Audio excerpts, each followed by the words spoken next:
जब एक जालिम बादशाह अपनी पूरी ताकत, पूरी फौज लगाकर भी एक छोटे से लड़के को मार नहीं सका। उसे पहाड़ से गिराया गया, समंदर की लहरों में डबोया गया, मगर वो हर बार मुस्कुराते हुए वापस आ गया।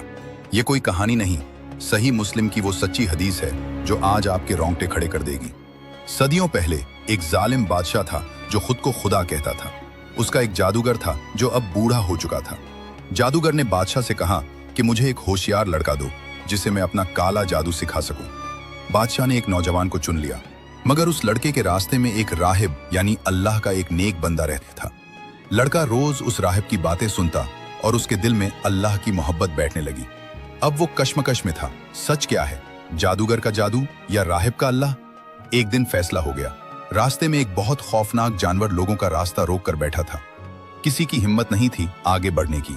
लड़के ने सोचा, आज पता चल जाएगा कि जादूगर बेहतर है या राहिब।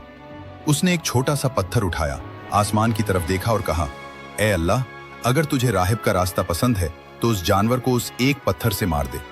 उसने पत्थर फेंका और वो खौफनाक जानवर एक झटके में वहीं ढेर हो गया। भीड़ हैरान रह गई। लड़के को अपना रब मिल चुका था। जब ये बात उस जालिम बादशाह को पता चली तो उसका गरूर टूट गया। उसने लड़के को मरवाने का हुक्म दिया।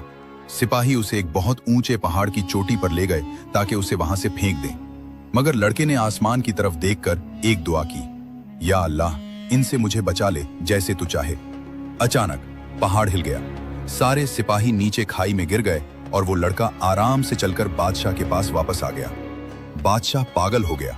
उसने अब लड़के को बीचों बीच समंदर में डबूने भेजा, मगर वहां भी तूफान आया, कश्ती पलट गई, सिपाही डूब गए और लड़का फिर वापस जिंदा आ गया। बादशाह खौफजदा था। तब उस छोटे से लड़के ने मुस्कुराकर कहा, तो मुझे तब तक नहीं मार सकता जब तक पूरी अवाम को जमा करके मेरे रब का नाम न ले। बादशाह ने वैसा ही किया। हजारों की भीड़ के सामने बादशाह ने तीर पर निशाना लगाया और चलाया, बिस्मिल्लाह रब्बुल गुलाम। तीर चला और लड़का शहीद हो गया। बादशाह को लगा वो जीत गया, मगर अचानक वहां खड़े हजारों लोगों ने एक साथ पुकार उठा, हम उस लड़के के रब पर ईमान लाए। एक लड़के की जान ने पूरी कौम को जिंदा कर दिया। कमेंट में सुभान अल्लाह जरूर से लिखें।